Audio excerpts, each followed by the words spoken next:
Hello everyone, welcome to our webinar. I am Daita Sergi, Education Programs Manager with AASHE, and I'll be the moderator today. It is my pleasure to welcome you all. As many of you know, AASHE's mission is to inspire and catalyze higher education to lead the global sustainability transformation. We are an international association with about 1,000 members spread across more than 20 countries, including Guatemala and United Kingdom. We serve as a professional home for campus sustainability staff, but we offer resources for everyone in higher education.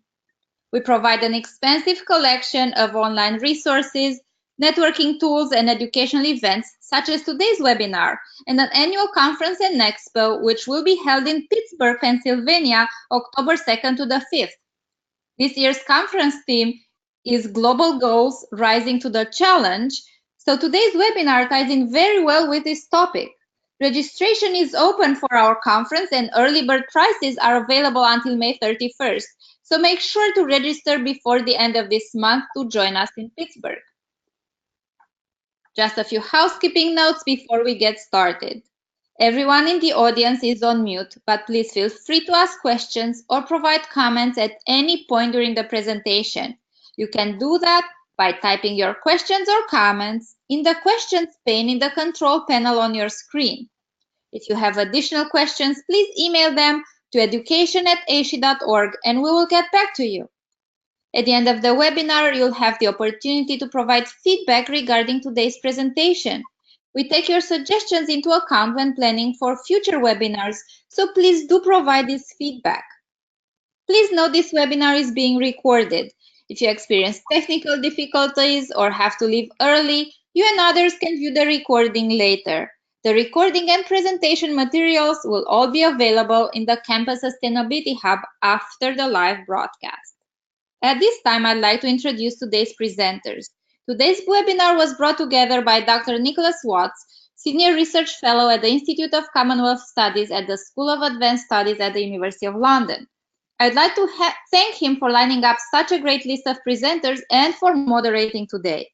Nicholas is an environmental social scientist working in policy research and advocacy for sustainable livelihoods and communities in small states, and he takes an interdisciplinary approach to behavioral and policy change. Henrietta Moore is the director of the Institute for Global Prosperity at University College London and also holds the chair in Culture, Philosophy and Design. She's a distinguished anthropologist and cultural theorist and has focused her recent work on the notion of global sustainable futures. Catherine Cole has been Secretary General of the Commonwealth Association of Museums since January 2013 and a consultant based in Edmonton, Canada for nearly 25 years, specializing in cultural planning and policy development, strategic research and planning, and community-based arts and heritage projects. Lucy Slack has been working for the Commonwealth Local Government Forum since 1999. She is responsible for policy, which contributes to the strategic direction of the organization and takes a leading role in the development and management of the forum's capacity building projects. Her specific areas of expertise are decentralization, intergovernmental frameworks, local economic development, and inclusive local government. Lastly, Bala Chandra is a Senior Research Fellow with the Institute of Commonwealth Studies. His research focuses on Commonwealth, education and training, interdisciplinarity in higher education, and development studies. Due to a conflict in schedules, Joanna Newman, Chief Executive and Secretary General with the Association of Commonwealth Universities, is unable to join us today. But thank you so much to all of the presenters, and it is my pleasure to welcome all attendees, and thank you for joining us today. At this time, I'm going to turn things over to Nicholas to get us started. Well, I'd like to say welcome to everyone who's listening in. The idea of putting together this set of presentations was a recognition that the Sustainable Development Goals present a set of challenges which are new and different to those of the Millennium Development Goals. And we need to start a conversation about the change in mindset and the change in institutional arrangements that will be required for the Sustainable Development Goals.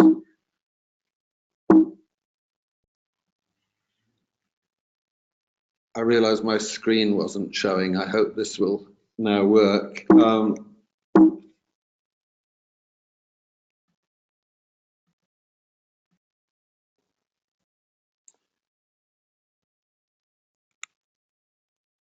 First, we're addressing or approaching this problem from a Commonwealth context. The Commonwealth has just finished its heads of government meeting, a biannual meeting, and is comprised of 53 industrialised and developing nations, of which 31 are small states, and 25 are small island developing states. And the Commonwealth provides a context, but everything we're speaking about should not be considered as limited to the Commonwealth. It's just that this range of countries provides an excellent quasi-laboratory context for exploring the challenges of the SDGs, especially perhaps the criterion of the SDGs of universality, which is the main innovation in the SDGs, I would argue. And the Commonwealth has recently published a curriculum framework for the Sustainable Development Goals. The Education Ministers, when they met in Fiji in February, endorsed and recommended this curriculum framework. And we are hoping that it will be picked up by educationists across the Commonwealth and the wider global education community for the SDGs. We recently made a set of civil society submission to the Commonwealth communique process, and the CHOGM, the Commonwealth Heads of Government meeting, adopted the new Commonwealth Blue Charter, which provides another opportunity or context for engagement with the SDGs, especially SDG 14. And part of the Commonwealth is comprised of 85 associated and accredited Commonwealth organisations, of which today we have represented the Commonwealth Association of Museums, the Commonwealth Local Government Forum, and our own institution, the Institute of Commonwealth Studies. Now, if we think of the challenges, a key challenge is providing data for the Sustainable Development Goals, taking a bottom-up inclusive approach, what I call the fisheye view, but focus on fairness and equity, the idea that you won't have Sustainable Development Goals that are really sustainable unless they are inclusive and fair. Certain opportunities or challenges addressing universal healthcare, the experiments with the universal basic income, the fundamental criterion of living within planetary boundaries, and then a question of reflexive development for industrialized nations, because the principle of universality means that industrial countries have to change as much as or more than developing countries. The challenges of climate change and oceans, and the question of uses of and access to technology. I'm going to go quickly here. We just remember, those of us who were dealing with the UN Decade of Education for Sustainable Development approached the university in a holistic way, that is taking the campus as an example of sustainability, students as ambassadors, and student awareness being a key component, and the students that universities train and educate as our main guarantor for a sustainable future. We also have the contextualization of universities in their community, the curriculum, which we'll address a little more in a moment, the question of ethics of South-South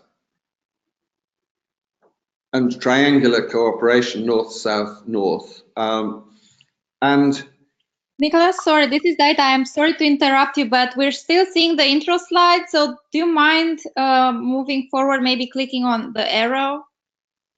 Which arrow do I click on? Now, yep, Seeing... now we're seeing building a UN decade of ESD. Okay, that's where I am. I'm sorry we've missed the Commonwealth one. We'll share the slides with our audience, so they will have those. That will be kind, thanks. The other question is around, there's a big theme or a big agenda in fisheries and oceans, which is illegal, unreported and unregulated fishing. And the unreported and unregulated part of fishing is particularly poor on access to data. So in the informal economy, we have real issues around data collection. And then we have the question of indigenous knowledge and citizen science.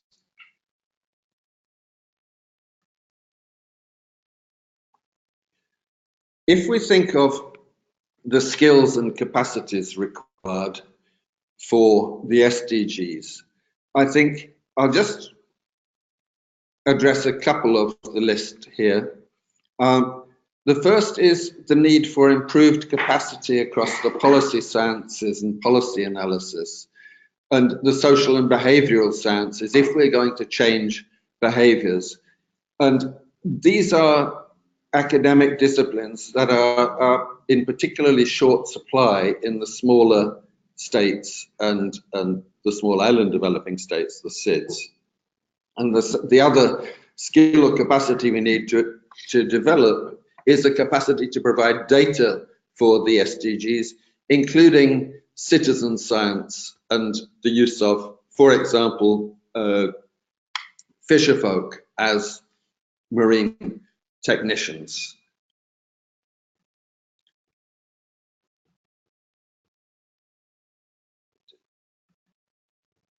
Okay. Just, you will see the next slide, the donut analogy, which is referring to Kate Raworth's approach to the circular economy and living within and working within planetary boundaries. I'm trying to move the...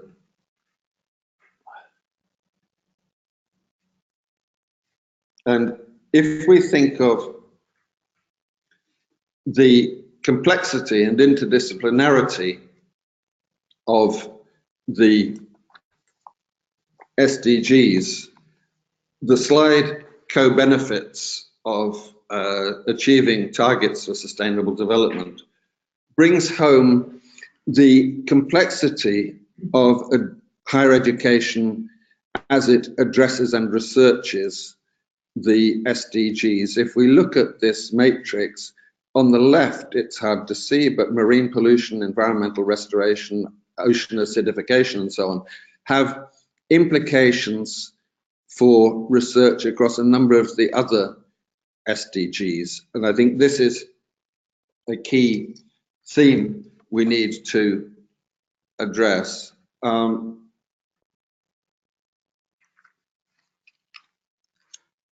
So Daita, are you moving the slides on from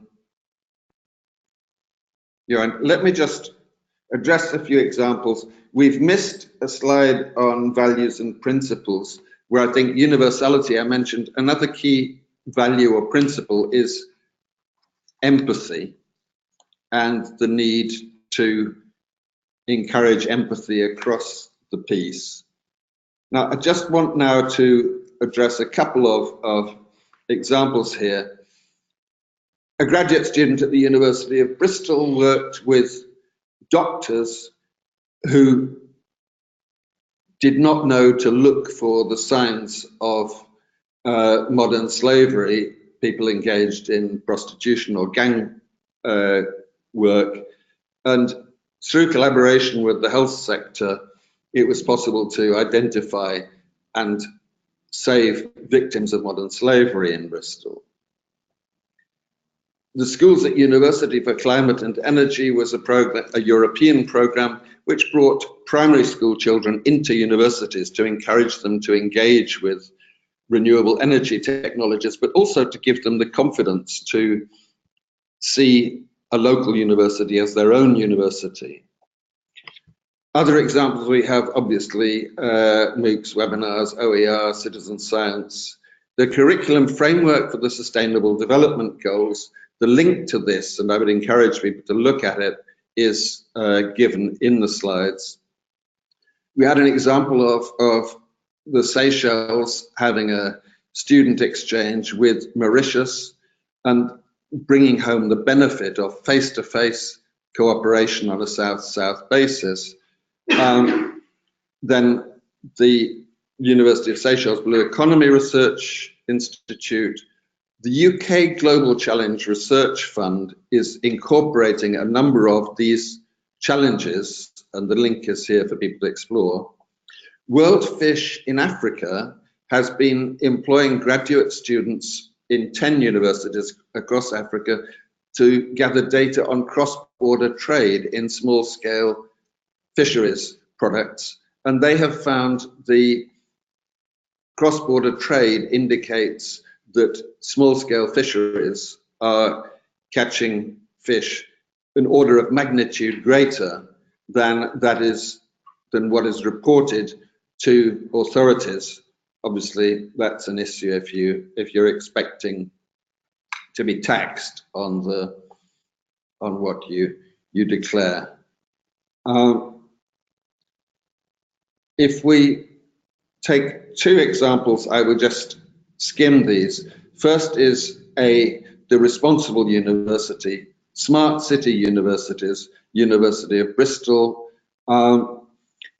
engaged about 850 organizations when Bristol was European Green Capital in 2015, and Bristol is now using big data for traffic management, for example, so it's becoming a smart city.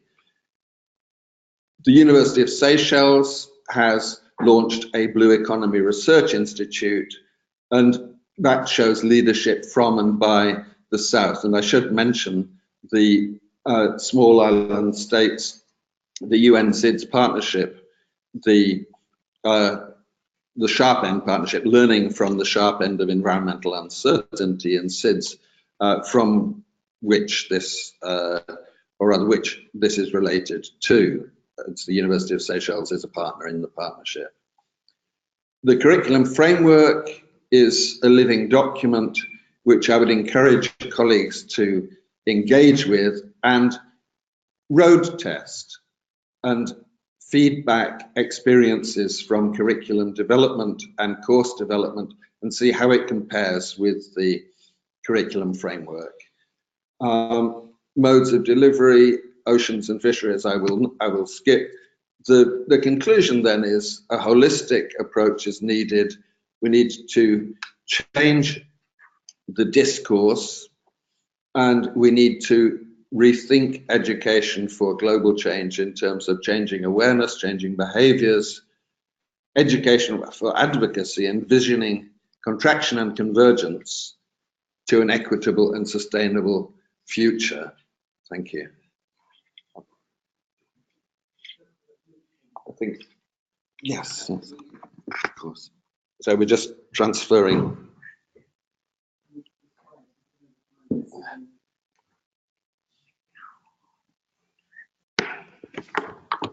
We are waiting for Nicholas to pull up the next presentation.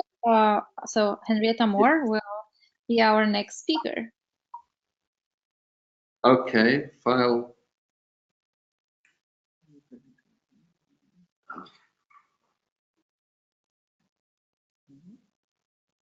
Okay, we leave that on. Yes,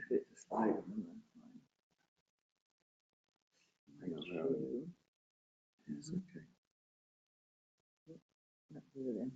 Oh, so it's gone back again.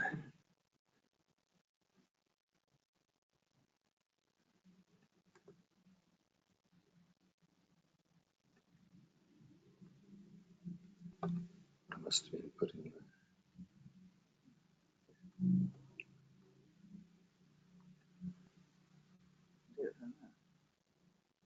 Yes.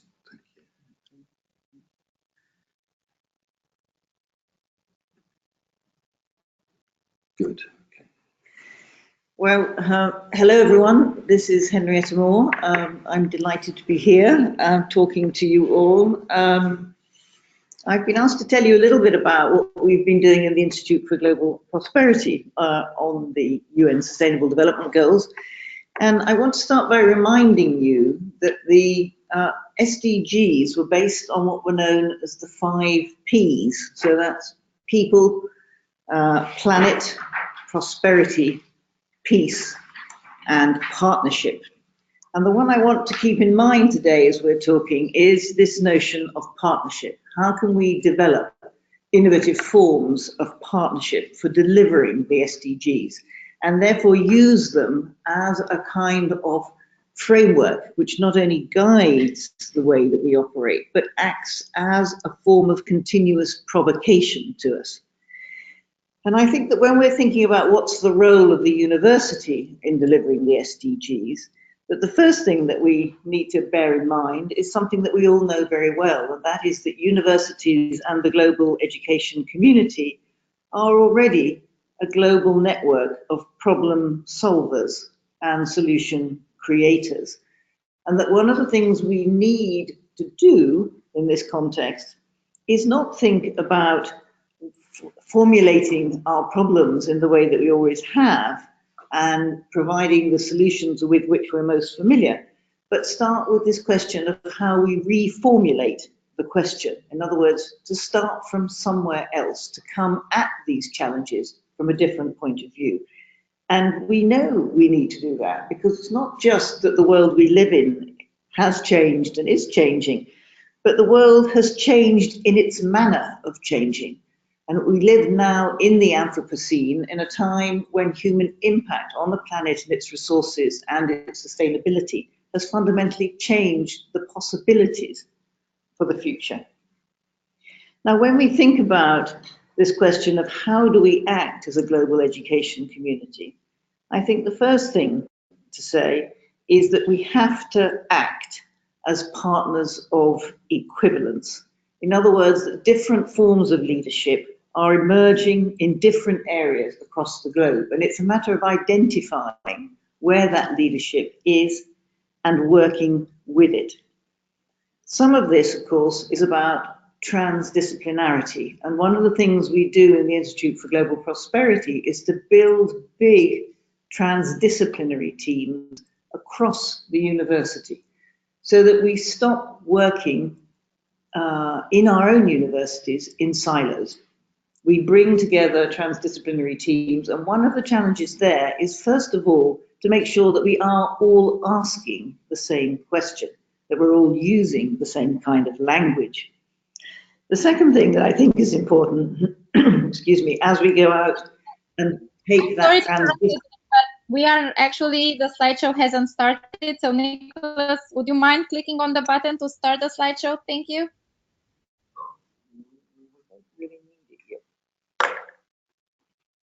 Oh, okay.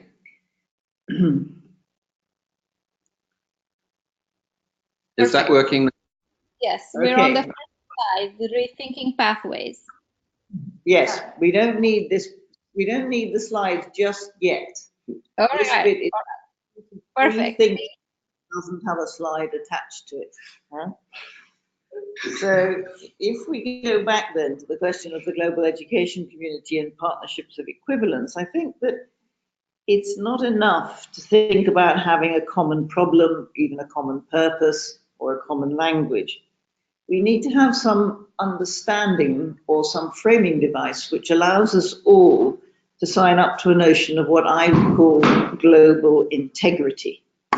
And the reason for that is that the very notion of the global is itself, if we are not careful, monocultural.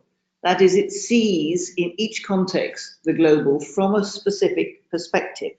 To put it another way, we can say that every universalism is only and always universal in its particularity. And I think that one of the issues about global integrity is the recognition of an ethics of diversity. and of difference. And certainly diversity is the founding principle for any notion of global prosperity.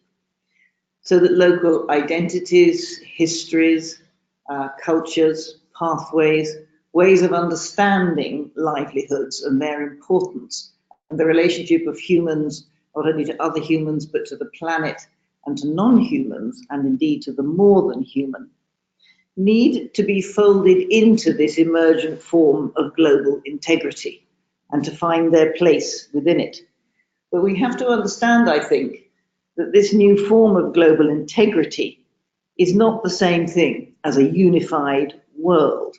It cannot be, because the very notion of unified world was a great modernist project. And I think that what we've learned over the last years and through the many trials and tribulations that we've had, particularly since 2008, that it is difference on these matters that define us, and difference that we need to manage and work with together to find this form of global integrity. And we cannot all be subsumed into one model that is going to achieve a kind of global overarching consensus. So that whatever these transitions for the SDGs are, they have to be based on justice. And that justice must allow for forms of divergence. And within this, I think, part of the role of the university is precisely to generate new ideas, not just new ideas about the SDGs and how they will be delivered, but new ideas about how we're going to share the planet together, not just with other humans, but as I've said, with non-humans and the more than human. When we think about generating new ideas, we recognize that to generate new ideas generates new practices, always. And if we begin by thinking about what those practices might be for universities or for the global education community, I think we could broadly describe the role of that community under what I have called the 5 Ds. So discover, define, develop, decide, and deliver. And one of the issues here is that the very process of discovering and defining is an important one.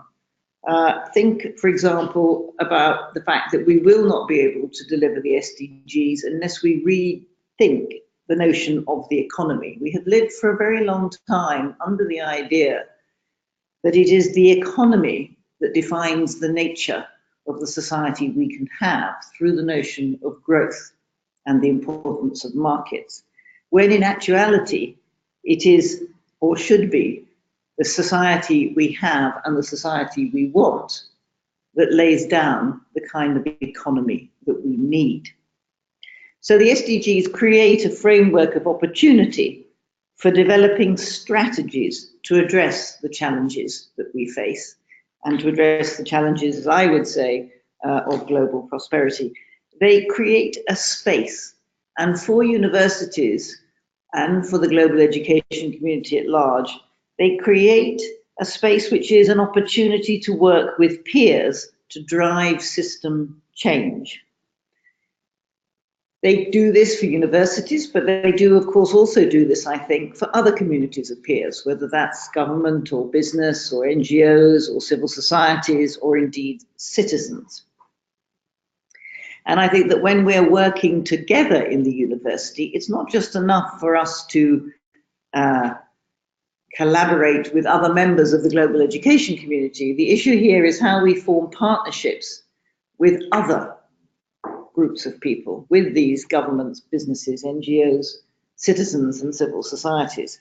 When we put our knowledge to work, when we follow these 5 Ds, are we able to support others in their attempts to be communities of practice, to be communities of peers who can drive systemic change? Now, the slide you've got in front of you is some of the work that we have been doing in East London. Now, why do I talk to you today in the context of the Commonwealth about East London? Well, first of all, just to remind us all of something that we often need reminding of, and that is that the UN Sustainable Development Goals are universal. And in places in the global north, it's sometimes easy for people not to keep that as clearly in mind as they might. we tend to think of these problems as being problems of the global south. So let's just consider for a moment SDG 2, which is about hunger. So how many people in the United Kingdom are food insecure?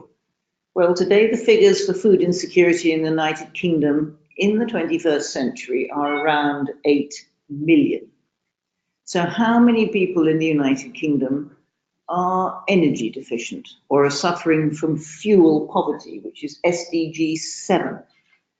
Well, at the moment, around 2 million households, which means that we have around 4.1 million children who are being brought up in conditions so damp, so dark, and so dank that we are impeding their cognitive development. The SDGs are a challenge for the whole of the global community. Now, this is not to say that problems in one place in the globe are necessarily more challenging than in others, but it is to say that we all have or should have a commitment to these forms of global integrity and to recognizing how much work needs to be done to change the system that we currently have.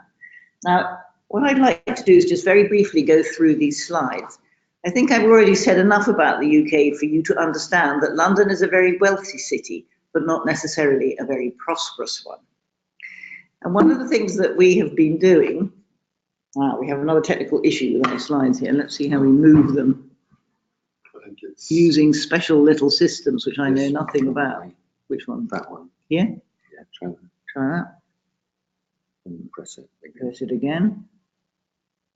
It's saying hopefully paused. It's the arrow on the left side of the screen. Arrows. Okay. Arrows, okay. There we are. Now, this gives you just a quick snapshot of the number of people who are involved in the London Prosperity Board, the different kinds of local authorities, the Office for National Statistics, Public Health England, all business in the community, all sorts of organisations who come together to work together on the policy issues that are involved in thinking about sustainable prosperity in East London. And it's a snapshot, if you like, of these partnerships I'm talking about. Prosperity is more than wealth and more than economic gain. And the way in which we do this work in East London is by working intensively with local communities to talk to them about what does prosperity mean to them? What does it mean for East London? It's a place-based approach. It's a place-based approach which is very intensive and critical. And in all the projects that we run in the Institute for Global Prosperity, we have citizen scientists working on the research teams. We never work without citizen scientists. We co-create the research questions, we co-create the methodologies, we co-create the analytics, and we co-create the outcomes. So that people themselves are from the very beginning embedded in the research and are part of the community of practice that drives that research. When we did this work in London, we discovered 15 conditions that enable people and places in East London to flourish. And this is the slide in front of you now. It just gives you an idea of the basis of our metrics. I'm not going to take you through all of that, but just to give you an idea of how diverse the things are that underpin notions of prosperity.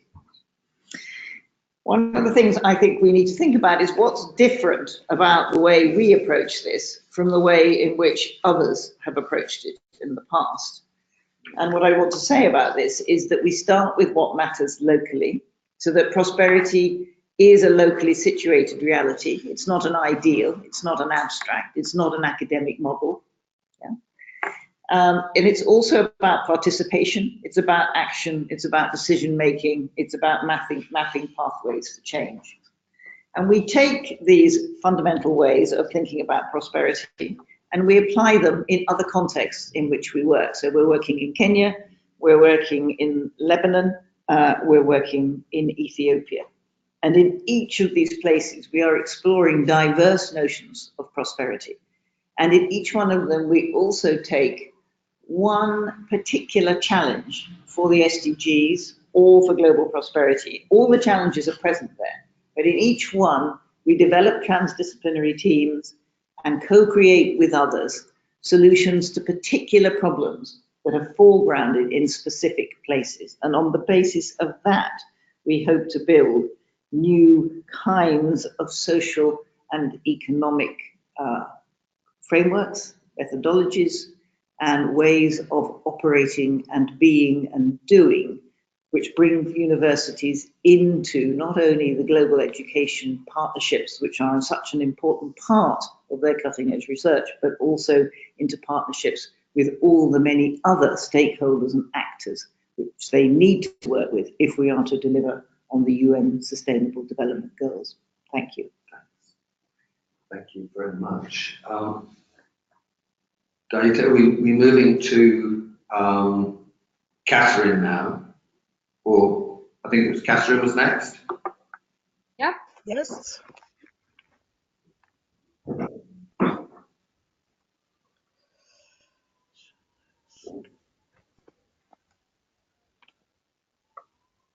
Yes.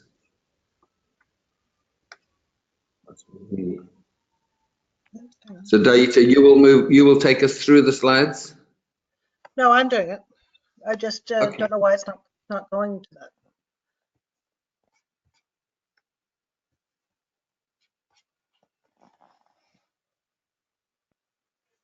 I don't know why it's not going to slideshow.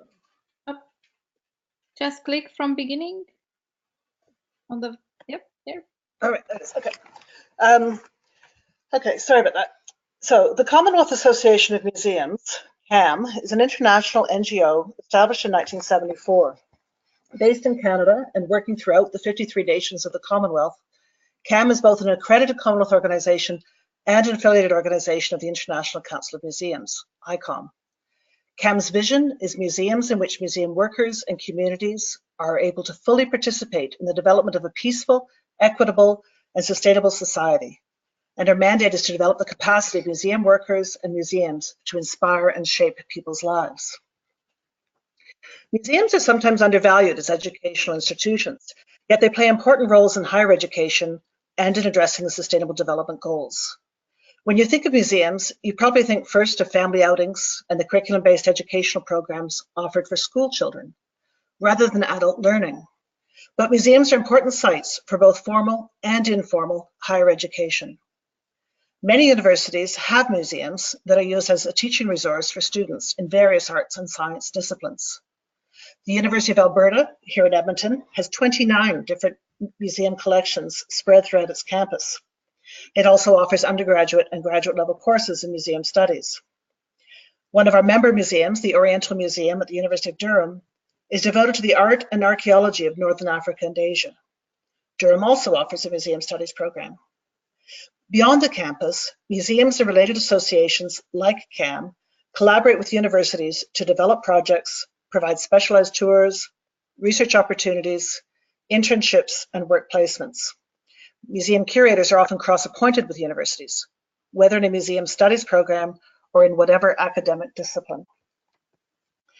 CAM collaborates with museums and related organizations throughout the Commonwealth to lead by example in coordinating projects supporting the SDGs and providing professional development for museum workers through a distance learning program in basic museum studies, an international internship program for recent Canadian Museum Studies graduates to work at a museum anywhere in the Commonwealth, regional workshops and symposia, and a major triennial international conference. Our thematic events have focused on the Sustainable Development Goals and previously the Millennium Development Goals and how they may be addressed by museums. Much of my own work over the past decade as a consultant in Canada has focused on training heritage workers in Nunavut, Canada's newest Arctic territory, for the Inuit Heritage Trust, an Indigenous organization established through the land claim. We've stressed the role of community-based heritage organizations in preserving and ensuring the continuity of Inuit culture and traditional knowledge. Nunavut Arctic College, a higher education institution with campuses in 5 Arctic communities, has been a partner in the program from the beginning, and the courses are offered as non-credit courses with the intention that they be eligible for prior learning assessment recognition, PLAR, in the future. I've recently been invited to provide input into the University of the South Pacific on the development of a heritage management program. Their program, like ours for IHT and the CAM Distance Learning program, is intended for people already working in the field, primarily in remote communities with little or no access to professional development and without the ability to leave their communities for an extended period to access a degree program, whether for professional or personal reasons, such as family commitments and financial limitations, or because they do not have the necessary qualifications to be accepted into a degree program. A number of museums have citizen science programs, or what I call citizen heritage in the case of the Vanuatu Fieldworkers program. With a population of 250,000 people spread through 65 islands and speaking more than 100 languages, Vanuatu is the most linguistically diverse country in the world. The National Museum, the Vanuatu Cultural Centre, realized years ago that it would be impossible to record and preserve the heritage of all these cultural groups from a central organization and without the ability to speak the language. So they established the Vanuatu Fieldworkers program, which is a network of people in each community who record data throughout the year, represent their communities on cultural issues, and come together once a year to share experience. After years of having only male fieldworkers, in the 1990s, they realized that women had an entirely different sphere of traditional knowledge, and that some information would only be discussed with other women, and introduced a women's program to capture some of their custom. Museums throughout the world are increasingly using their resources, their collections, exhibitions, and programs to address the Sustainable Development Goals. I could provide examples of how CAM and our member museums address all of the SDGs, but in the interest of time, we'll focus on a few. Museums provide employment, both within the museum itself and in some cases in the larger community, by reviving and or reinforcing traditional skills and selling handmade products through their shops. Museums promote the sustainability of local foods. Food security is a critical issue in the far north as well as the south. Country or custom food is less available, more expensive, and more difficult to procure as people increasingly settle in small cities for employment, and as environmental changes cause animals and fish to diminish in number or migrate. Recognizing that HIV/AIDS is a cultural issue as well as a health issue, and as the direct result of a CAM workshop, the National Museums of Malawi have become the #1 HIV/AIDS testing station in the country, effectively reducing the rate of HIV/AIDS in Malawi. The museum is now also working on malaria prevention. There are more women than men working in museums and visiting museums, yet men are often the decision makers and earn more than women here, as in many occupations. CAM is exploring the initiation of a program on gender equality, looking at traditional roles of women in society, as well as contemporary attitudes towards women in countries where women are subjugated. Much of CAM's work at the moment deals with the rights of Indigenous peoples in post-colonial societies, including last year's very successful triennial that incorporated a study tour of Indigenous heritage sites in southern Alberta, an Indigenous Heritage Roundtable, and a symposium on heritage and national identity.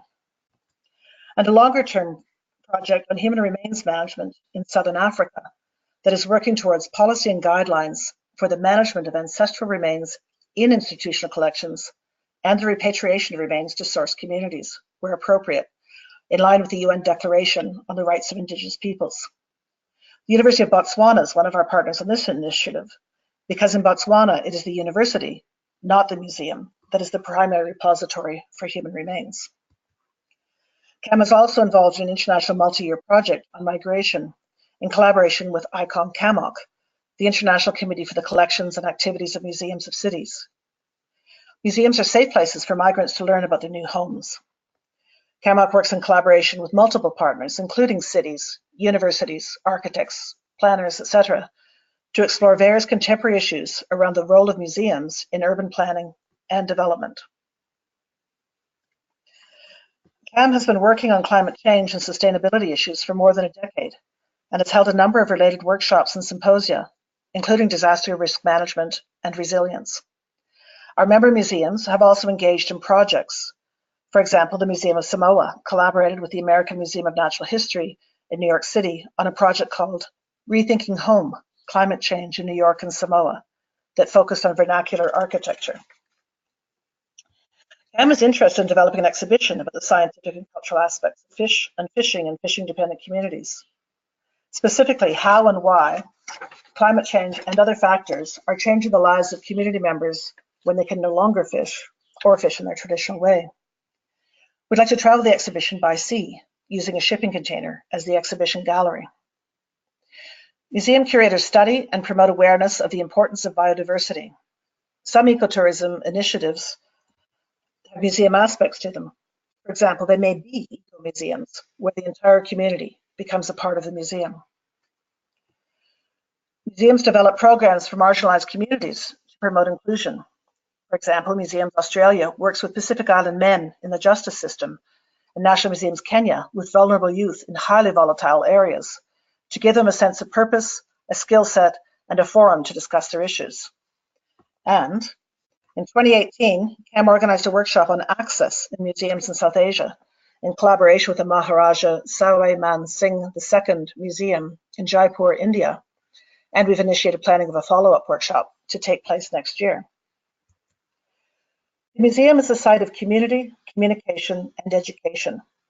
In today's world of virtual realities, museums are a place where people get together in real time and physical space to discuss real artifacts and specimens, and, as importantly, what they represent.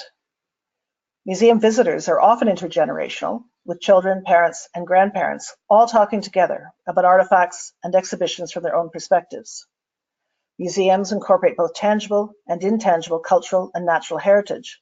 So it's not just the objects that are important, but the ethnographic, anthropological, and scientific data are equally important as the artifacts and specimens themselves. To bring this discussion back to higher education, universities often have museums and galleries on campus and provide formal museum studies training. Universities and museums can and do collaborate to develop projects related to the SDGs, as well as both formal and informal educational opportunities. Museum professionals require a very diverse skill set.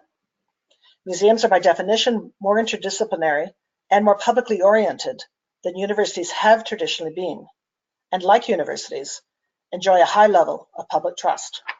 We're natural partners. Thank you. Thank you so much. We're gonna now go back to Nicholas and Lucy Slack. Just give us a moment to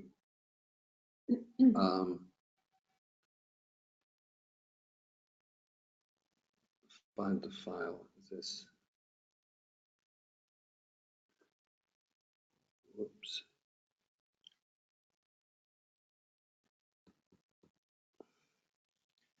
You bear with us for just a moment. It should have been here. Do you have Lucy's on yours data? Actually, we can do that. So I'll share my screen in 1 second. That would be, I think. That would be great. That would be great, yes. And I still change them in the same way. Yeah. All right.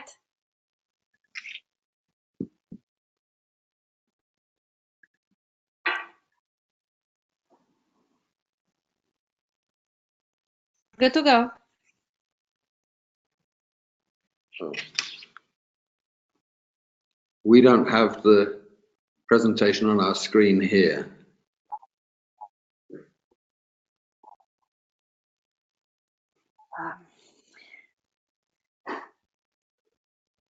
Data? It's in one of the windows. Yep, it should be in the window where you've seen Catherine's presentation. Okay. It's not that one. It's not showing. Let's just try. There we go. Oh, good. Have you got it as well? No, we have it here. So, I'll just use this here. I think so, yes. Let's go ahead. I think we're good to go. Well,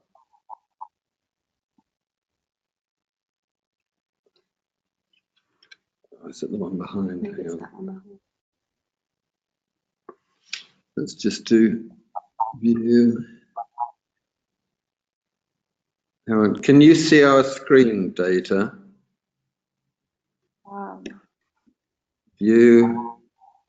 I will now if you share your screen. Do you know whether I can hardly see this? Okay.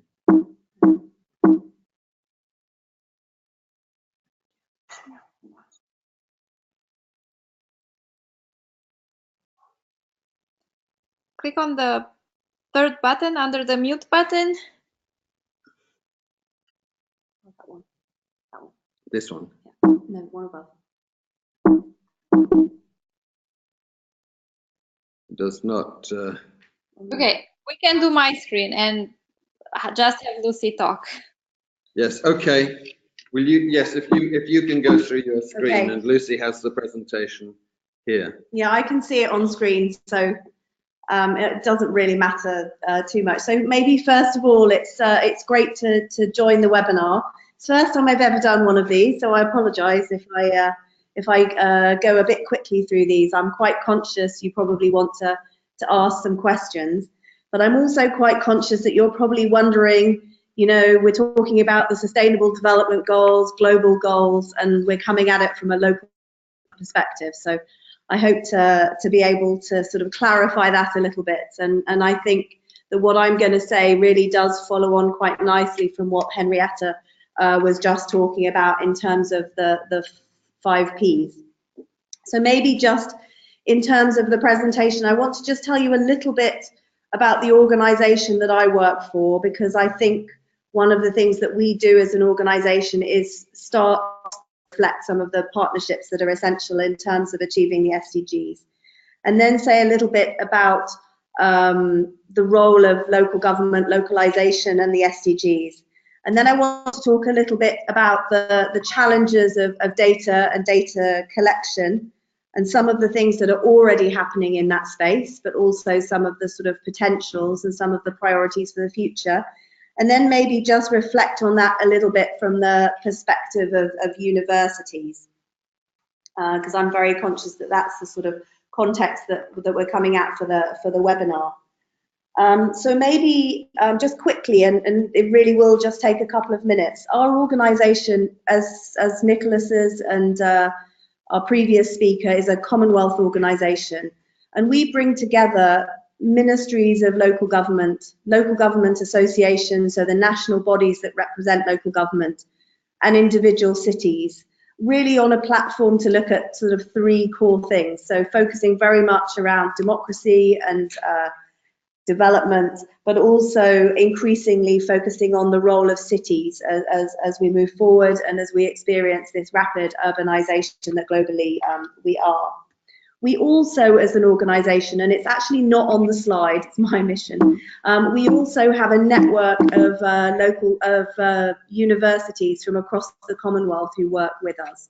And really, I think, to reflect the fact that we recognise as an organisation the important role that universities, research organisations and professional bodies play in terms of creating that evidence base for the policy that local governments and ministries of local governments are keen to make on the ground. So that's really a little bit of context around who we are. So we have a small secretariat in London, and then we have representatives in each of the Commonwealth regions.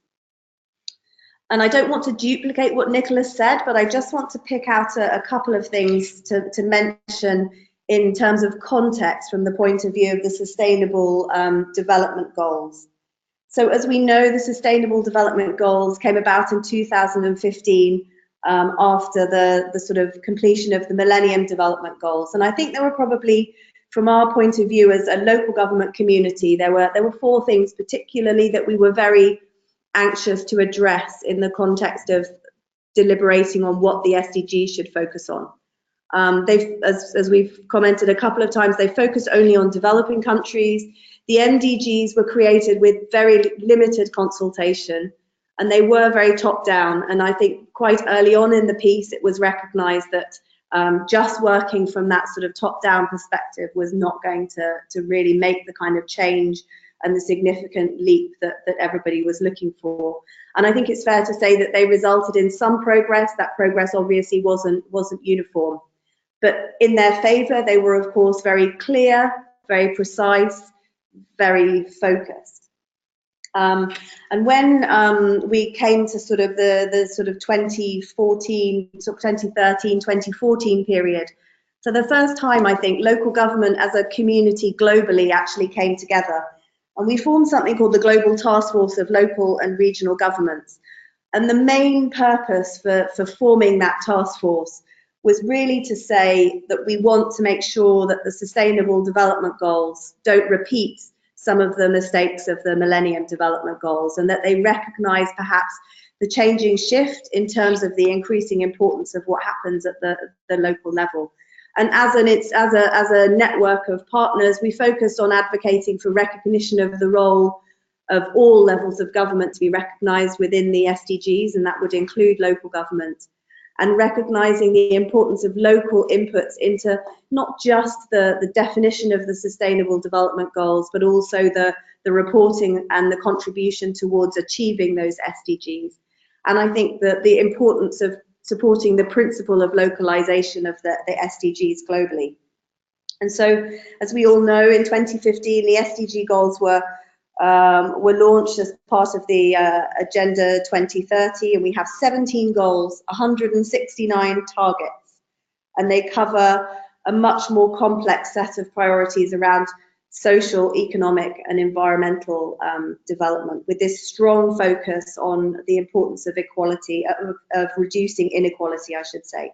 And they were a result of, I think, a genuinely consultative process. And I think as local governments, we felt that we'd made a contribution. Maybe we could have done more, or we could have achieved more, but we feel that as a community that the goals don't just focus on what happens at the central government level. It does recognise the importance of the role of local government, and particularly the importance of what happens in that place and the places of our cities, our villages, our communities.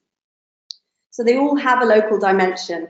And I think from a local government point of view, they all really focus on what are fundamentally the principal functions and roles of local government. They're not something new. They're actually something that local government can use as a framework to define their own local development strategies. Because I think what we also wouldn't want to do is undermine local government sort of democratic accountability to local communities by saying everybody has to deliver the same SDGs. What we're encouraging local government to do is use the SDGs as a framework for their local development plans. And in many countries like, for example, Ghana or Bangladesh, they've looked at a national development plan that addresses the SDGs, and now they're working at the local government level to align their local government priorities to the SDGs. Critically, also, I think SDG 11 is worth focusing on, which does have a strong cities focus. So I think the only one which really sort of recognises that sense of place, that would be SDG 11 on making cities inclusive, safe, resilient and sustainable. And then I think it's also fair to say that the goals are ambitious. You know, things like decent work for all, leave no one behind, access to justice for all. These are all implicitly part of what happens at the local level and are an integral part of local governance. Maybe just skip the next slide, Daita. This is just a sense that we're very aligned. It's on the 5 Ps, which I was going to mention, but Henrietta already has, so I want to kind of carry on and just say that, you know, the complexity doesn't stop at the SDGs, because as everyone's aware, we also had a whole series of other global agreements. So Sendai on disaster risk reduction, Addis Ababa on financing for development, the Paris Agreement on climate change, and the new urban agenda, all coming out in 2015, 2016. So the environment is increasingly complex, I think, in terms of these big global commitments, and then fundamentally the sort of challenge on us as governments, local governments, universities in terms of delivery. Am I changing these? Oh, can we go to the one on the Stiglitz Commission? It's just a little quote I just want to touch on, because I want to move now into the question of data and measuring the SDGs. So maybe a couple of slides on from that one, please.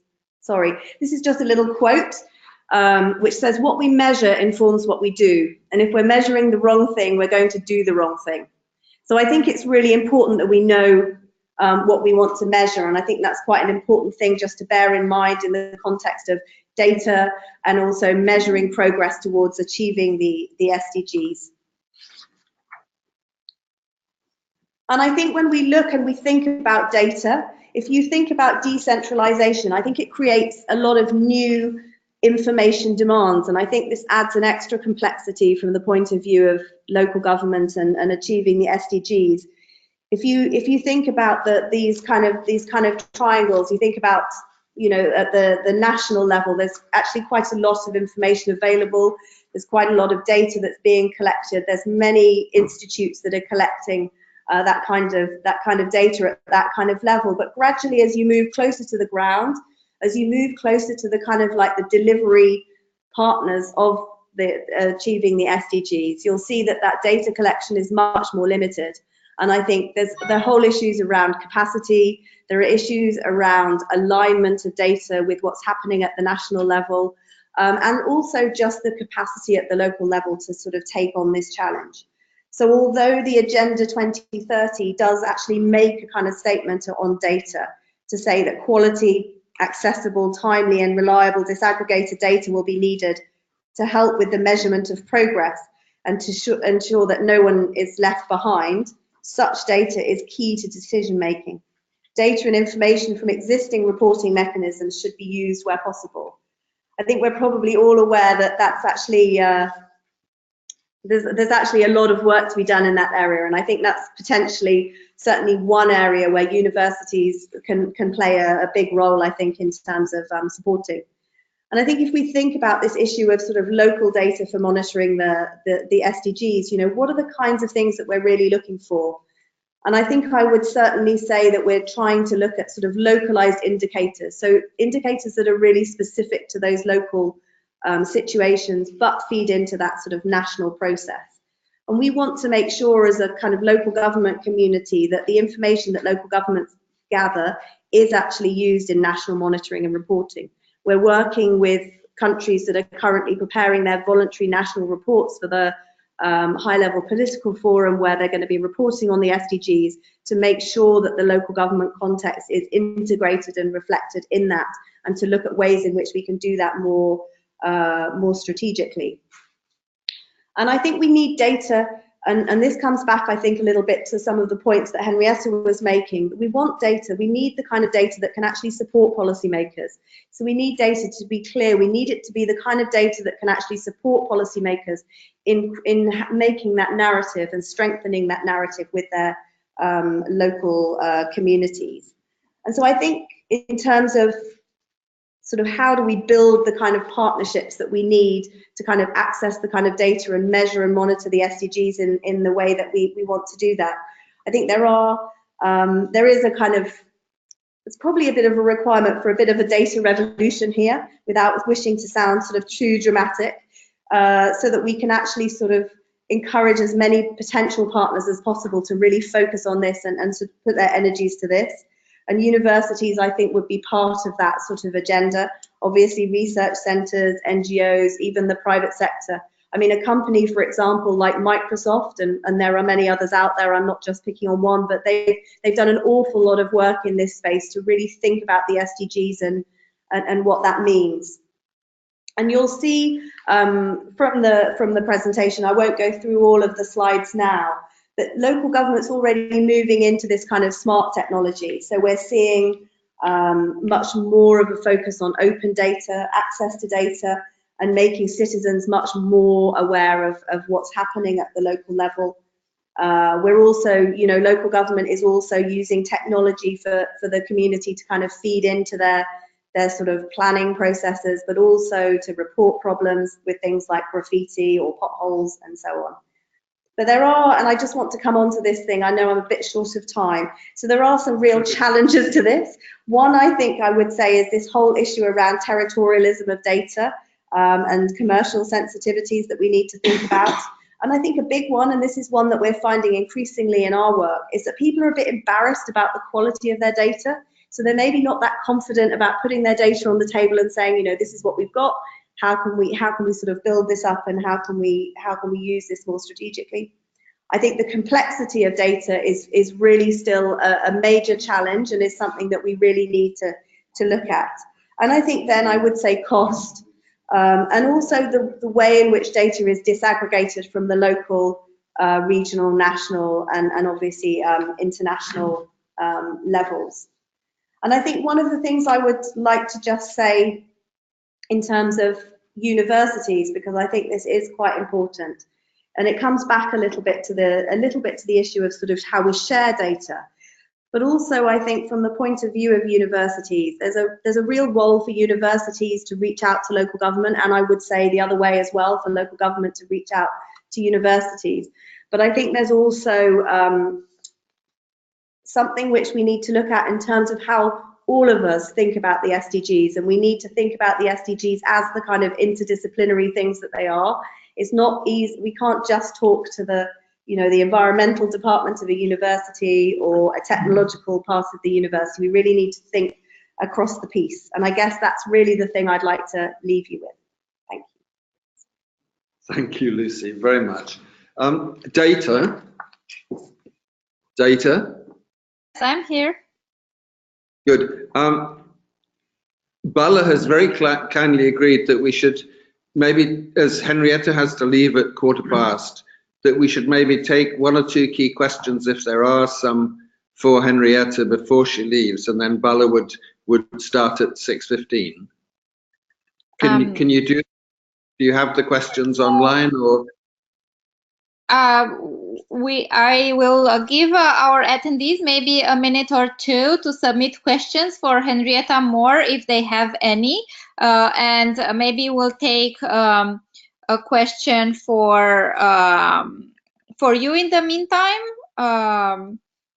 so that they have some time to go to type their questions. So if you do have questions for Henrietta, please submit them through the questions pane now. And Nicholas, there was a question about aquariums, which may be a natural place to discuss UN SDGs about fisheries, water quality, plastics in the ocean. Do you have any case studies about the effectiveness of aquariums in changing behavior? Or perhaps Catherine, maybe she has some insight as well. Well, I would certainly say that recently at a UNESCO conference UNESCO has developed an ocean literacy toolkit, and at a meeting in Venice, the director of the Havana Aquarium described their educational programs, and certainly I would agree that aquariums are a natural focus for ocean-based literacy development. I think as Henrietta is having to leave anyway, we should probably move ahead with Bala's presentation, unless there is a question there for her right now. I thank you very much for the point about aquariums, and I think Catherine may very well have more to say on that.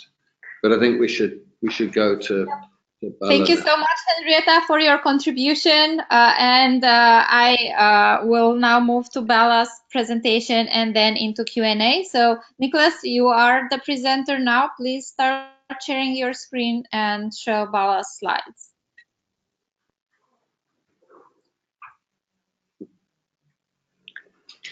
Okay. Bala, do I have your slides here, or? You don't have a button, I'm going to stick on.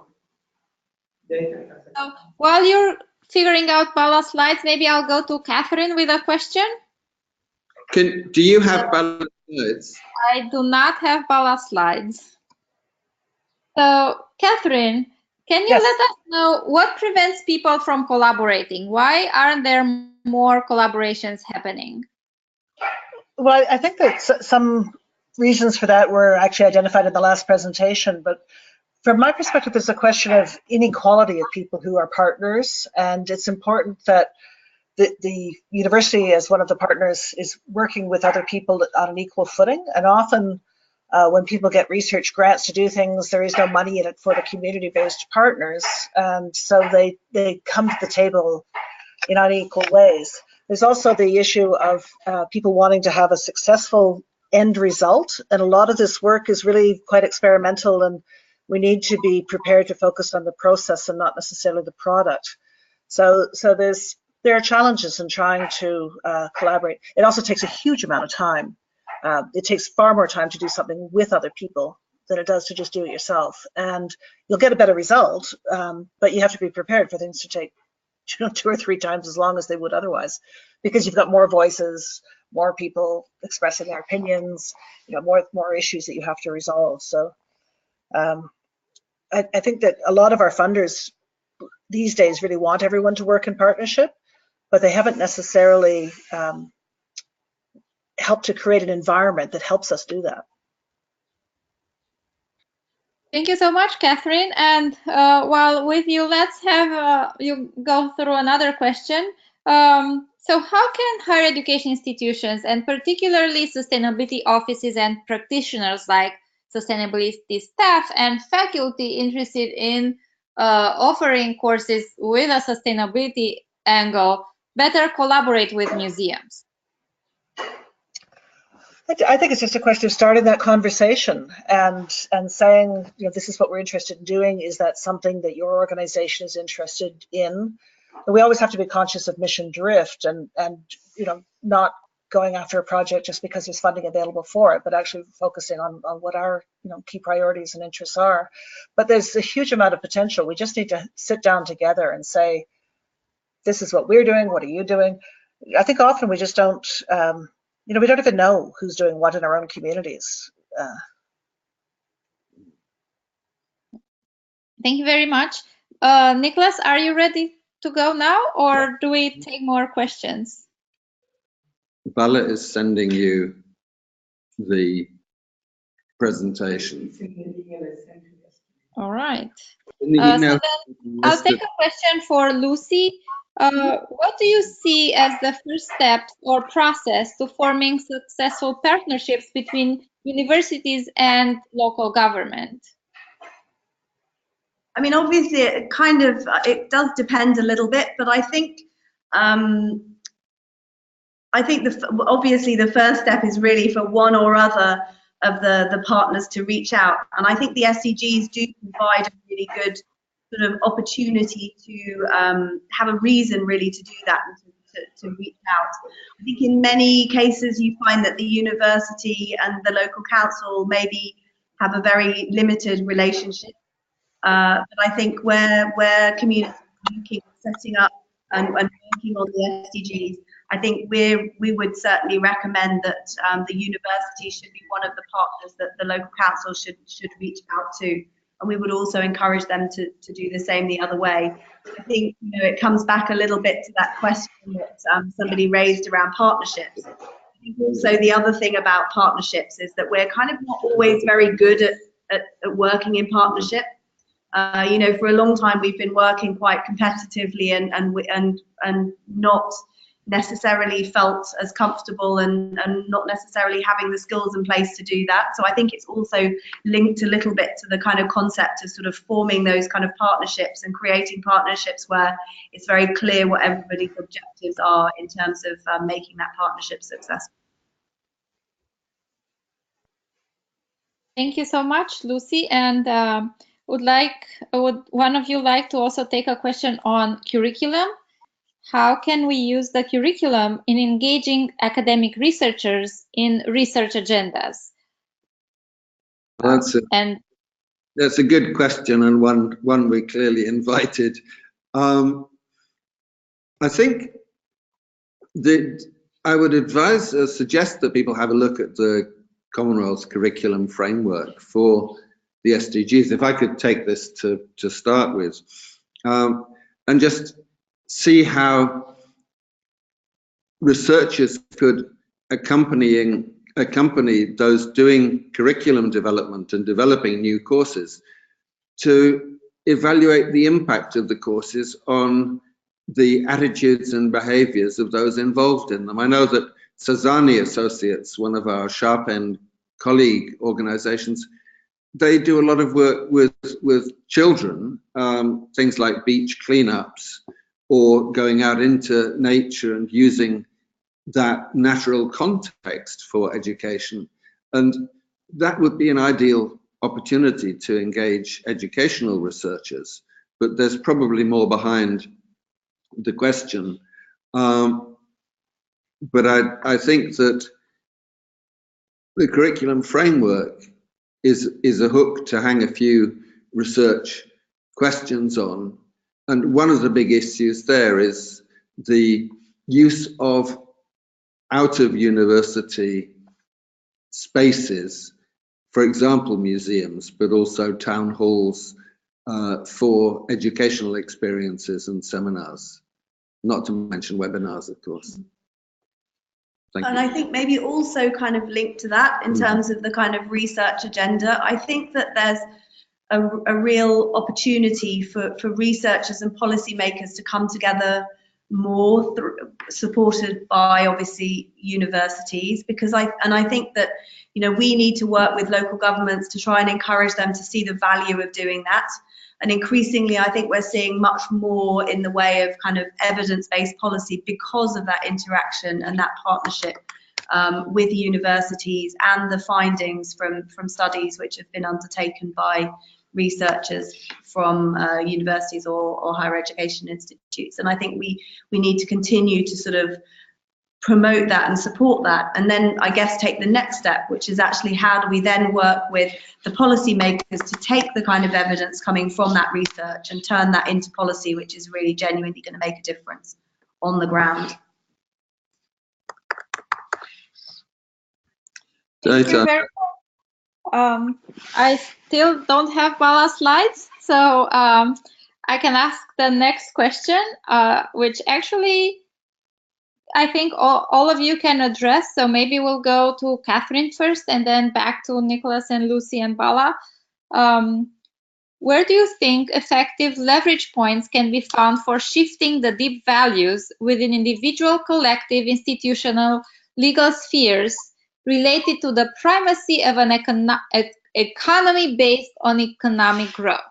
So how can we get off an economy based on economic growth by shifting the values within us? I think that it's really important that we as societies think about things other than money in terms of happiness. So that I think we need to realize that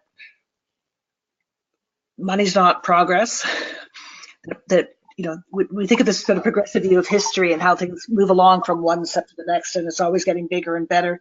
It's not necessarily the case. Not everything has to be bigger, and not everything has to that doesn't necessarily define what is better. So it's a real shift, and it has to happen with children. It has to happen in schools. It has to happen all the way through the system, and we have to constantly fight the message that popular culture spreads.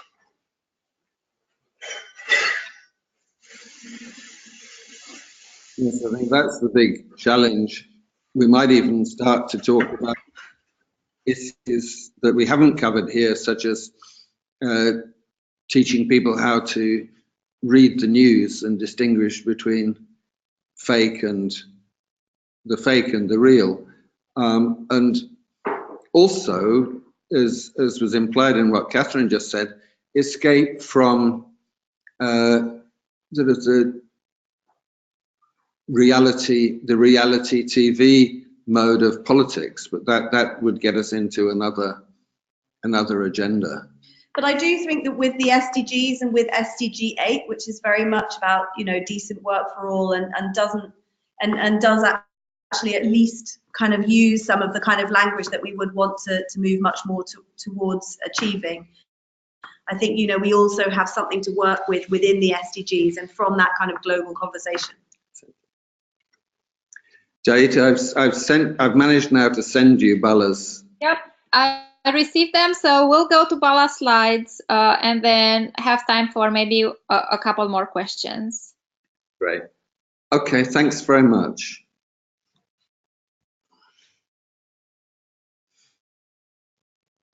Bala, do you want to start? Yeah, okay. Shall I come there? Yeah, well, Okay.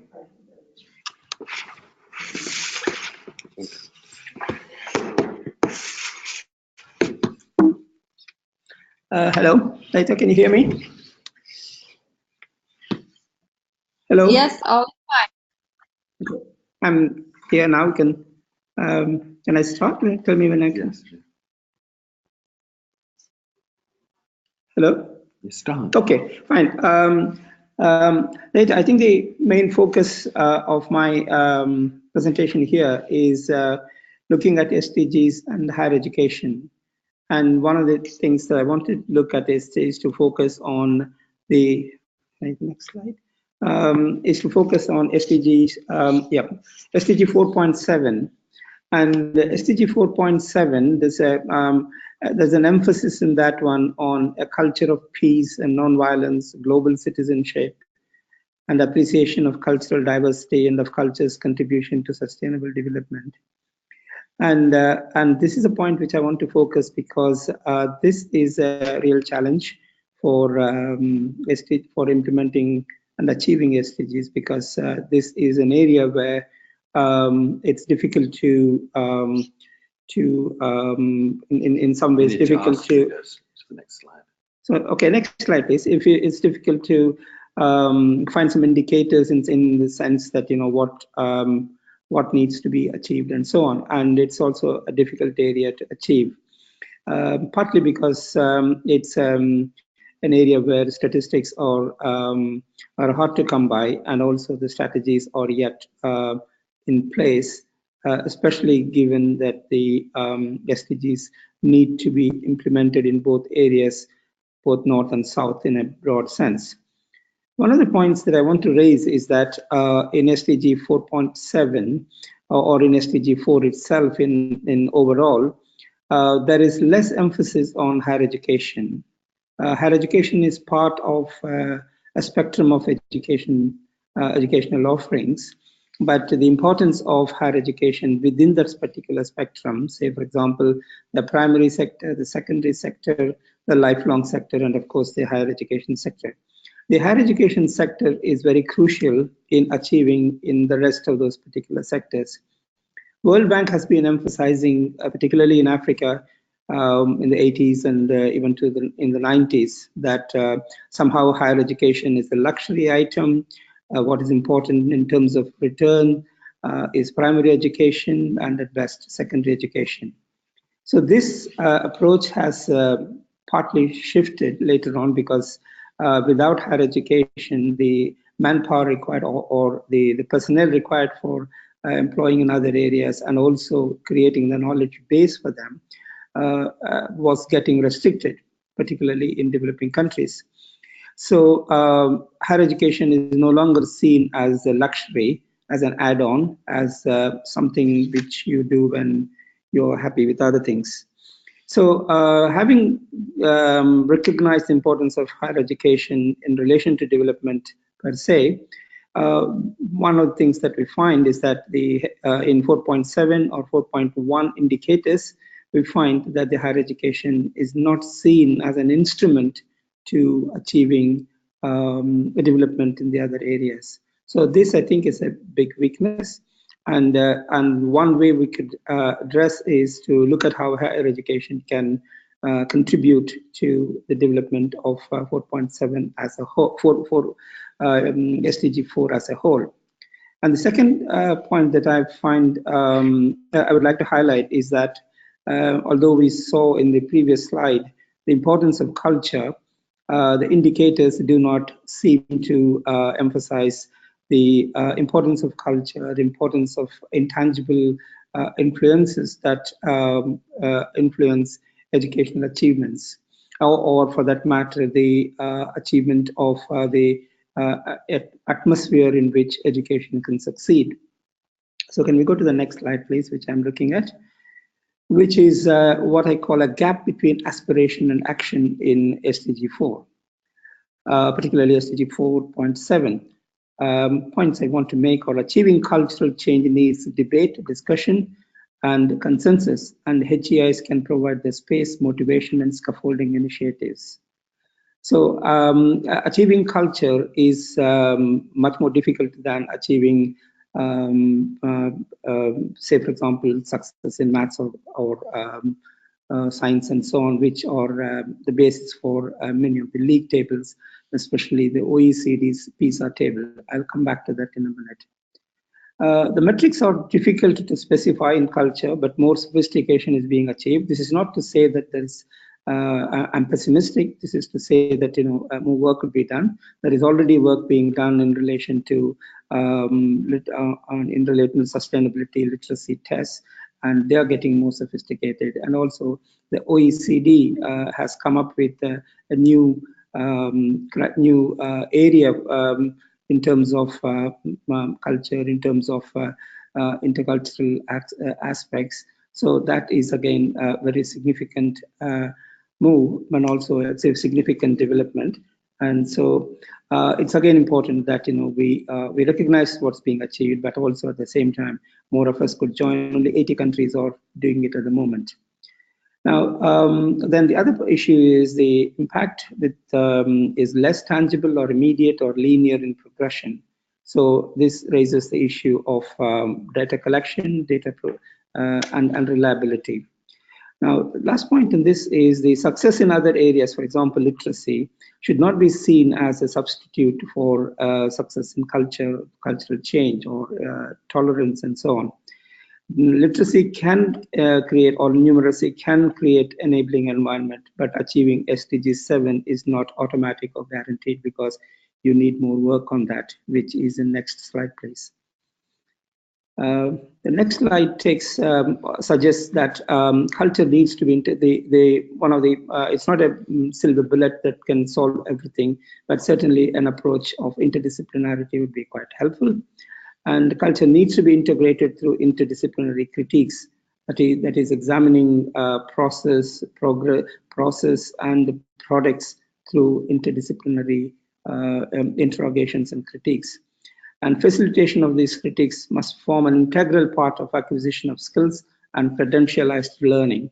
So in other words, the credentialized learning, where you get a degree or where you get a certification, has to integrate the need for interdisciplinarity, because otherwise we would end up very highly skilled specialists in particular areas, but they will not be able to relate to the next subject area or the next area. Then one point that I want to mainly stress is the issue of multilingualism.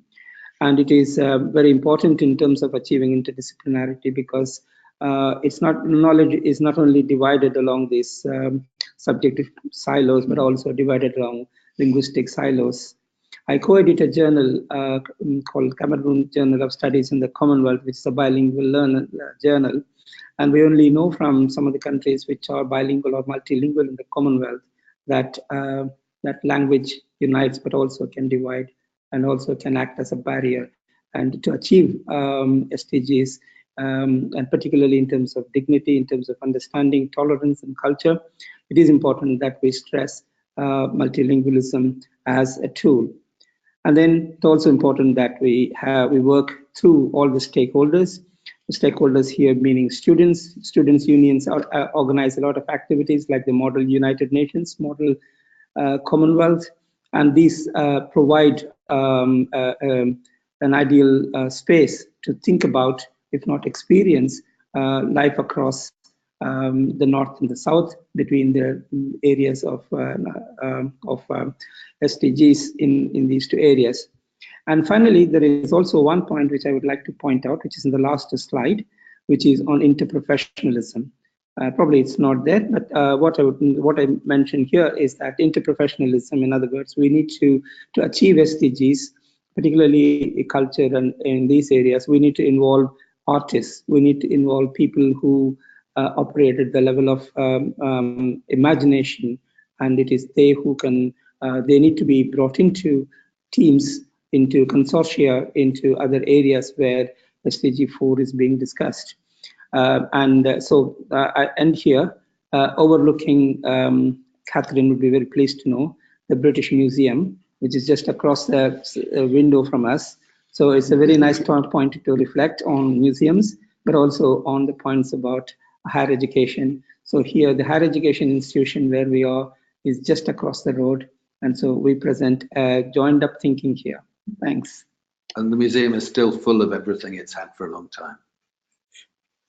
Thank you, Data. Any questions? I'm happy to take. And also, I will send a revised set of slides so that you can put it on the screen with some references and so on. Thank you, Bella. Thank Data, you do we have? we are at time, but we have a lot of questions that we received. So, for all the attendees that have to go, you can listen to the recording and the answers tomorrow. We will share the recording with everyone, and you'll be able to listen to the answers. And I apologize for going over, but I think given the amount of questions, it would be good to go over a couple at least, if our presenters are able to stay a little bit longer. So the first question is, what work has been done with granting agencies to date towards fostering more transdisciplinary work and curriculum reform towards the SDGs? Some of the work that has been done for in terms of curriculum development, some of them may not have been done directly in relation to SDGs as such, but then this is a sort of a natural evolution, so to speak, within the higher education sector, where the approach has moved from being very narrowly defined in relation to particular subjects to more transdisciplinary approaches. So, and also this has been helped by new technologies and new approaches which bring together knowledge from different areas more easily through the internet, and also the evolution of MOOCs, for example, the massive open online courses. They are also helping to bring together areas which were previously more confined, and also the technology in relation to multimedia being used for teaching is helping, and distance education is helping. So although there is nothing very specific in relation to, not so much nothing, but certainly the sustainability, literacy initiatives that are trialed, they are in many ways helpful. And also, as I mentioned, the PISA questions, or the PISA, the annual or a triennial initiative by OECD Education and also UNESCO, they're all bringing in raising questions which can be addressed only by going beyond a particular previously narrowly defined subject area. So that's where the progress is. Could I just come in for a second on that? Because I think that the question addressed both research and curriculum. One example might be the UK's Global Challenge Research Fund, which is putting £1.5 billion into a program developing research networks which will be interdisciplinary and problem focused, and driven as much from the south as from the north. I think also, if we go back to the curriculum framework for the SDGs, this is thought of as a living document, and the idea would be to create a community, a global community, where we would hope that AASHE could be a great supporter in this, to compare what works across different contexts. And we've had the importance of contextualizing all of the SDGs work in Henrietta's presentation as well as ours, but I think I'll leave the rest for Catherine or Lucy if you have comments, or not Lucy, maybe Catherine has a thought. Just in terms of funders, in my experience, most of them they're getting more and more clearly defined goals and objectives of what they will and won't fund. So funders have much more control now than they did historically. You know, it used to be that if you just had a good idea and you went to a funder, you'd have a good chance of getting money, but now it's much harder to get, and they're really driving the agenda. So it's really important to get the funders on board with all of this. Yes, I think that is. Can we go to the next question? So, how can cultures shift to accommodate and adapt to the increasing phenomenon of traditional work being displaced by robotics and artificial intelligence? It seems that the role of work within the dynamics of the economy will shift enough to demand a new approach to economics. Do you have that's a fundamental, literally a fundamental question. I think one of the big initiatives there is the set of experiments that are ongoing, for example, in Finland and I think in Kenya, on the universal basic income, because if the whole question of the organization of work and trade unions and the rest are either were threatened by robotics, but I don't think there's a paradigm out there yet that would work. My colleagues may have different ideas. I think if I want to add a small sort of an example to this is I do not think that the idea of robotics replacing human work, etc., is something unique in terms of human history, because every new technological development created its own social upheaval. Say, for example, in England, with the introduction of machinery, many farmers were thrown out, and then there are cases where they're called Luddites. They went and broke the machines, thinking that they are taking their jobs away. But then you have the Industrial Revolution. So I think this is another phase we are going through. But what is required probably at this point is to benefit from what happened in the history. So in history, and so maybe to upskill the population, maybe to create new forms of education, new ways of handling these things. So in other words, the solution lies in not so much in pushing back the technology, which is not possible, but to make the populations more capable of handling those particular technologies. These technologies do replace jobs, but they also create new ones. I think. Sorry, Lucy. Maybe just to come in on this, I'm not an expert in AI. I would totally agree with what Bala's just said, but I think what this does do is it raises another issue, which I think is really critical in terms of SDG 8, but also through all of the SDGs. And maybe the thing we also need to think about in that sort of realm is actually that most of the work that people undertake is actually in the informal sector.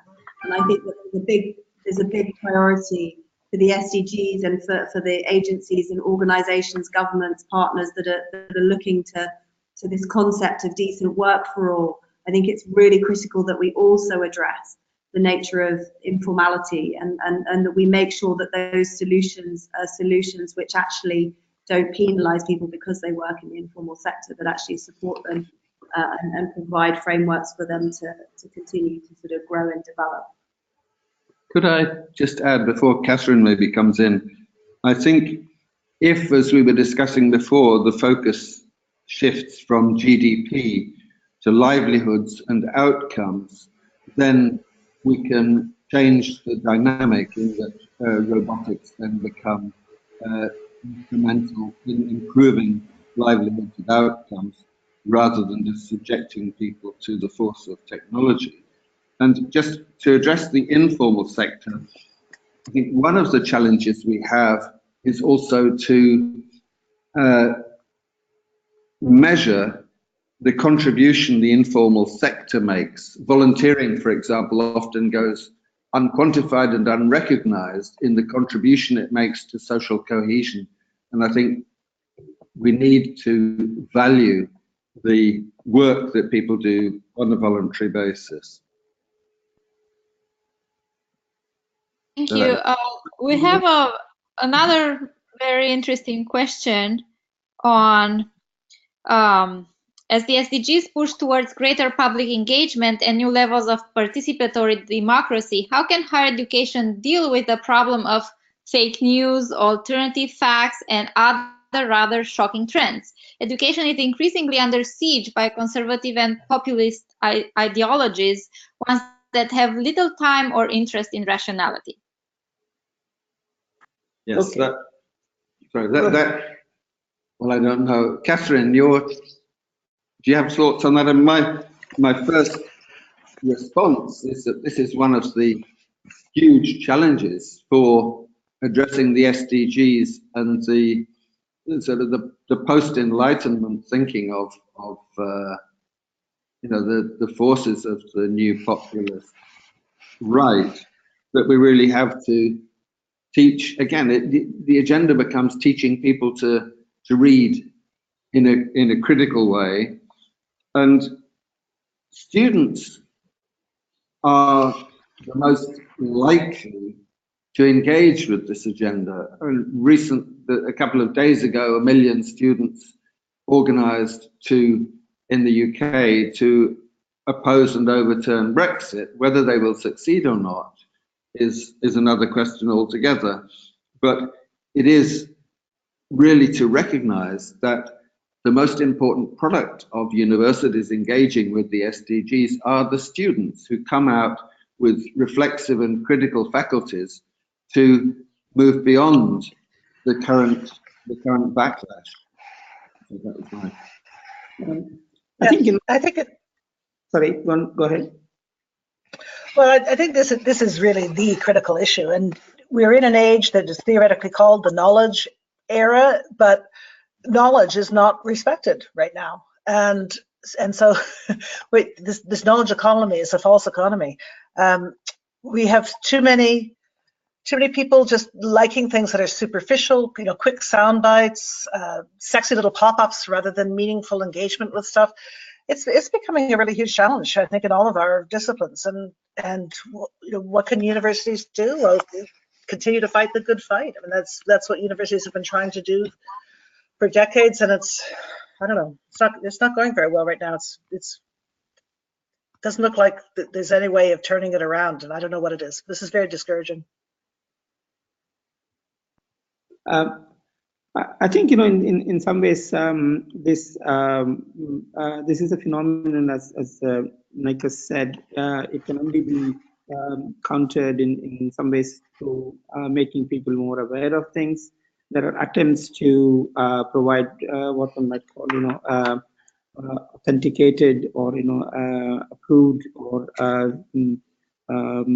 reliable sources of information. So to some extent, that might be one way that where there are specific websites or more reliable websites to which people can go to. But then this is presuming that, you know, they want another information. So the part of the problem is that people are willing to believe. So that's a point where the culture, where those issues need to be brought up, because if somebody is willing to believe rather than question, then uncritically believe, so then it will be difficult to address that. So to make people more critical, or somehow to expose some of these you know, fake news things. So that might be one way of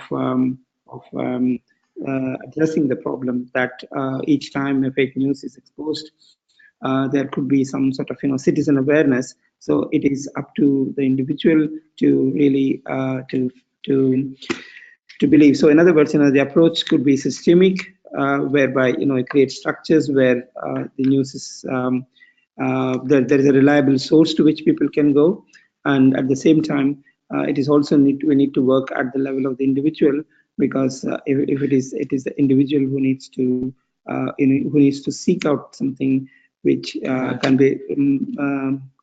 be relied. So it is a multi-pronged approach that would work, or hopefully it would work, but no simple solutions. Could I just interject? I think, for example, in higher education, many colleagues will be familiar with the online journal, the conversation. And I think we need to write for it, and we need to support investigative journalism wherever we can. And this does mean that the various sources, Fox News or fake news or whatever, will have to be bypassed by investigative journalism. And that's something that students and academics can engage in as well. And I think maybe the flip side of that is also that we really need to support our public institutions to be able to make sure that they have the channels and they are communicating information openly with citizens, because I do think, you know, this also comes back to this issue of a much more participatory approach to democracy. And part of that is also having the channels and the routes by which you can channel accurate information and data, and having that open conversation with your citizens. And I think we need to move towards supporting our public institutions to also be confident enough to be able to do that and to put themselves out there in such a way that they are channeling that, which is a bit the flip side of where the question was coming from. But I think when we talk about the SDGs and participatory democracy, that's quite key. Thank you so much. We have more questions coming in, but I think we will have to end here. We're already 20 minutes over time. And if your question wasn't addressed, we will contact you directly and make sure that you get an answer. So thank you so much to all of our presenters. This has been a very rich webinar. And thank you to all of the attendees. The webinar with all the slides will be archived, and you will receive an email tomorrow with the link to the archive, so you can access all the resources in the slides as well as the recording of the webinar. Thanks again, Nicholas, and all of our presenters, Catherine, Lucy, Bala, and Henrietta, for joining us today, and thank you all for attending. Have a good day. Data, Thank you. Bye. before we sign off, could I just say thank you so much for all the support on the technical front as well that you've given us, and thank the attendees for the sophistication of their questions. And it looks like we might have a chance to augment some of our answers that we gave earlier in the rush of blood to the head occasionally. But thank you so much. Thank you very much. Bye. Bye. Bye.